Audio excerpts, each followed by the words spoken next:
times. Every part of your day should have some form of dua involved in it. You know, even the Sahaba radhiyallahu ajma'in, they were known for this. That they would make dua when they were in suffering, when they were in pain, when they needed Allah subhanahu wa ta'ala, but they would also make dua when they were happy. They would also make dua when nothing was wrong. They would also make dua when something good happened to them. It's important to keep that balance. And it's important just to remember to make dua in general.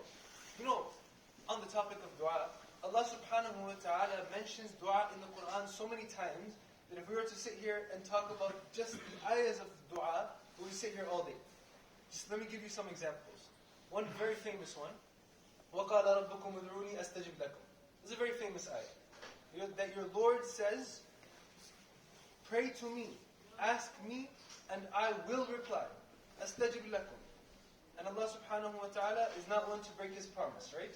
So if Allah says, I will reply, that means, I will surely reply.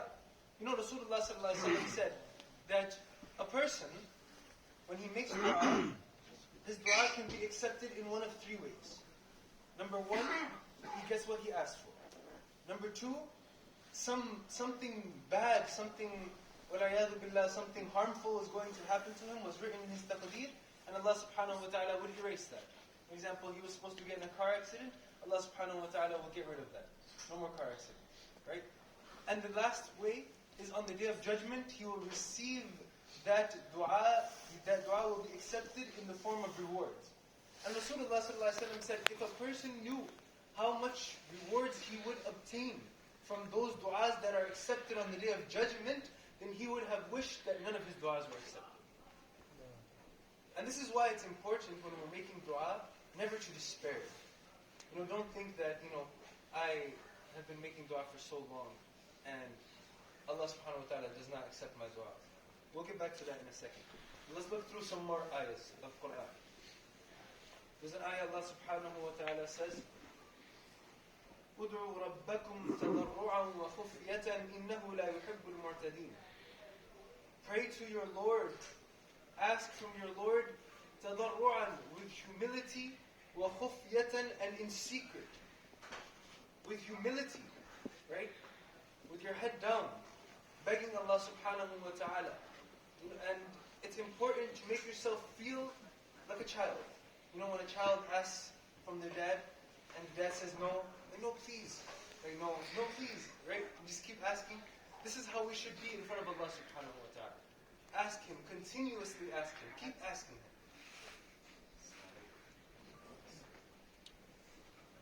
Another ayah, Allah subhanahu wa ta'ala describes some of those muhsineen, some of those pious people, تَتَجَافَى جُنُوبُهُمْ عَنِ الْمَضَاجِعِ, that their sides are separated from their beds, meaning they're always off of their bed. يَدْعُونَ رَبَّهُمْ خَوْفًا وَطَمْعًا. They pray to their Lord out of fear and out of hope. And remember the first speech that I gave in this masjid was about the balance of hope and fear. Hope and fear. Asking Allah subhanahu wa ta'ala with hope and with fear. That, Ya Allah, I'm afraid of your Jahannam. But Ya Allah, I'm hopeful that you will forgive me. Ya Allah, I'm afraid because of my sins. But Ya Allah, I am hopeful in your mercy. This is how we should be in front of Allah subhanahu wa ta'ala. Look what Allah says about these people. يَدْعُونَ رَبَّهُمْ خَوْفًا وَطَمْعًا فَلَا تَعْلَمُ نَفْسٌ مَا أُخْفِيَ لَهُمْ مِنْ قُرَّةِ أَعْيُنٍ. That these are the people that I have hidden for them something no soul knows. No person knows what I've hidden for them. The reward that they will get. This is for dua, for asking Allah subhanahu wa ta'ala repeatedly. And it's important, to know what you're asking for. Some people make dua for the wrong thing, right? And Allah subhanahu wa ta'ala knows best. Sometimes you may think that this is something that is good for me, this is something that will help me, this is something beneficial to me, and Allah subhanahu wa ta'ala knows that in the long run, this is not beneficial for you. This is harmful for you. عَسَىٰ أَن تُحِبُّوا شَيْئًا وَهُوَ شَرٌّ لَكُمْ عَسَىٰ أَن تَكْرَهُوا شَيْئًا وَهُوَ خَيْرٌ لَكُمْ. Right? In another ayah, Allah subhanahu wa ta'ala says in the Quran, وَيَدَعُ الْإِنسَانُ بِالشَّرِّ دُعَاءَهُ بِالْخَيْرِ. That insan, human beings, sometimes they make dua for evil the way they should be making dua for good. Sometimes they ask for harm unknowingly, the way they should be making dua for good, the way they should be asking for goodness. And this is because humans are ajula. وَكَانَ الْإِنسَانُ عَجُولًا. Humans are very hasty. All they want is everything to happen now. They don't think about the long run. Right? And this is something that is part of taqwa. It's part of trusting Allah subhanahu wa ta'ala. When you know that Allah subhanahu wa ta'ala has your back in every step of the way. When you know that Allah subhanahu wa ta'ala has made the perfect plan already. When you know that Allah subhanahu wa ta'ala is there to protect you, to satisfy your needs, right? Then taqwa, trust, this is where it all comes into. It's very important to be careful what you make dua for. Always make dua for the akhirah. Always make dua for the good of this world. Make those du'as that Rasulullah taught us. Allah subhanahu wa ta'ala taught him specific words. You know, the du'as that Rasulullah makes, right? Like for example, Allahumma inna as'aluka ridaka wal jannah wa na'udhu bika min sakhatika wal nar. These kind of du'as, Rasulullah used to speak Arabic, yes, but this is not spoken Arabic. These are mulhab. These are words that Allah subhanahu wa ta'ala bestowed to us as a gift. All of these du'as that we learn from the ahadith. And it's important for us to use those du'as, those beautiful du'as, to make dua to Allah subhanahu wa ta'ala. Of course, make dua in your own language as well. Make dua in your own language more often, actually. But also keep those du'as in mind.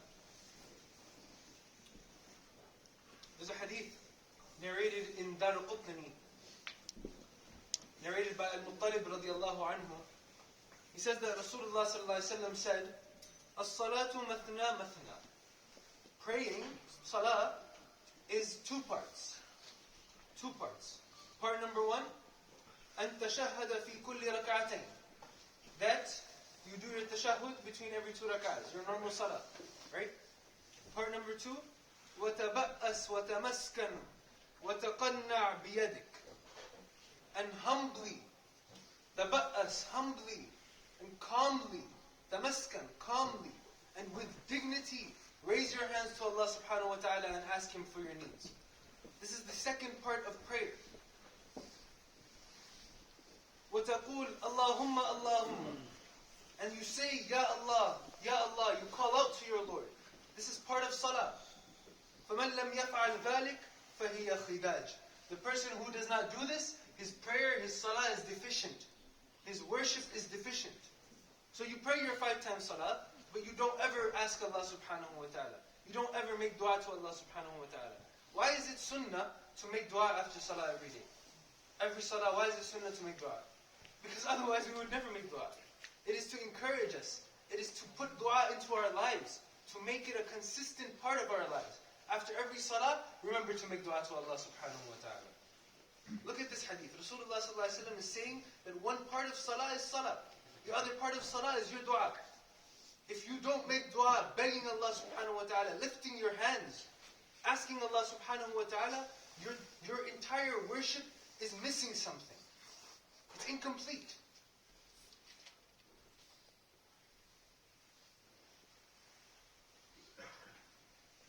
And you know, another important fact about dua, and obviously we don't have much time, but this is a much longer topic. Another important fact about dua is that people, when they make dua, sometimes they make dua in a very almost romantic way. Ya Allah, please, if you don't mind, can you do this for me? You know, Anas bin Malik radiallahu anhu narrates that Rasulullah sallallahu alayhi wa sallam said, إِذَا دَعَى أَحَدُكُمْ فَلْيَعْزِمْ فِي الدُّعَى. That when one of you makes dua, be determined in your dua. Be consistent with your dua. Be, as I was explaining with a child, if he wants something, he wants a candy, doesn't matter how many times his father says no, he will keep going after him. No, I want the candy right now. Give me the candy right now. This is determined. Rasulullah ﷺ said, when you ask Allah subhanahu wa ta'ala, be determined. Continuously ask Him. Go after Him. وَلَا يَقُلْ اللَّهُمَّ إِن شِئْتَ فَأَعْطِنِي. Don't say that, Ya Allah, if you want, give me something. Don't say this. These are the exact words of the hadith. Don't say these words. Why? فَإِنَّ اللَّهَ لَا مُسْتَكْرِهَ لَهُ. Because Allah subhanahu wa ta'ala, there is no way for someone to coerce Him. There is no way for someone to force Him. So, either way, He cannot be forced. So just be consistent. Ask Allah subhanahu wa ta'ala as much as you can. Allah subhanahu wa ta'ala's plans are eternal. They will not change anyway. But your job as His servant, as His abd, is to show Him how much you want it. To show Him how much you will ask Him.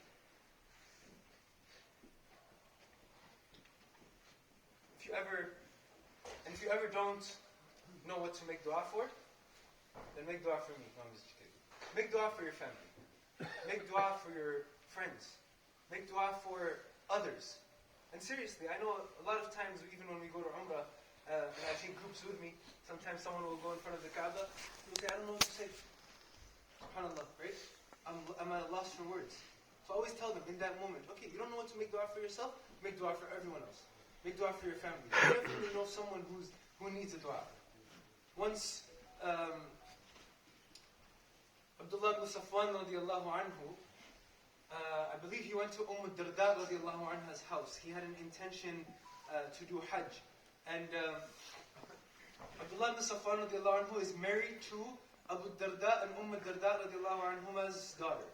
So he went to Darda's house. This is his mother-in-law. He went to his mother-in-law's house. So one time he went to his mother-in-law's house, Darda radiallahu anha. He had an intention to go for Hajj. And he had the intention to meet Abu Darda, but he wasn't home.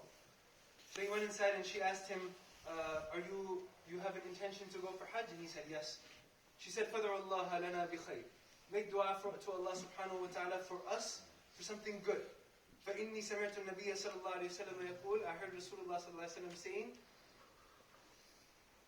إِنَّ دَعْوَةَ الْمَرْءِ مُسْتَجَابَةً لِأَخِيهِ بِظَهْرِ الْغَيْبِ. Indeed, a person's dua is accepted for his brother when it's behind his back. When he doesn't know, behind his back. He's somewhere else and he's somewhere else and he makes dua for him from his heart. And this is why it's very important when you go for traveling, people will ask you for dua. If you remember, right away make dua. Those duas come from the heart. And those duas are accepted. And not only that, listen to the rest of the hadith.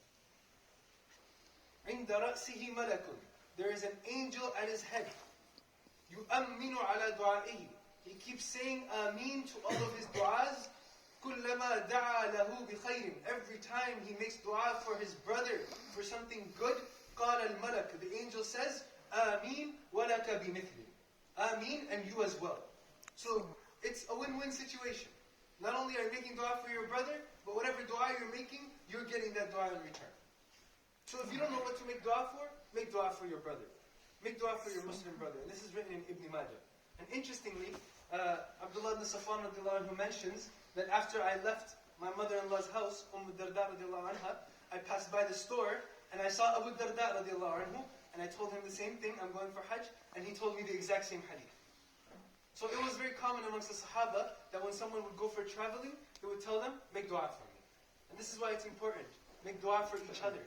Make dua for yourself. Make dua for your parents. Rasulullah ﷺ used to be always in dua. There is never a moment in your life where you should feel that I don't need to make dua.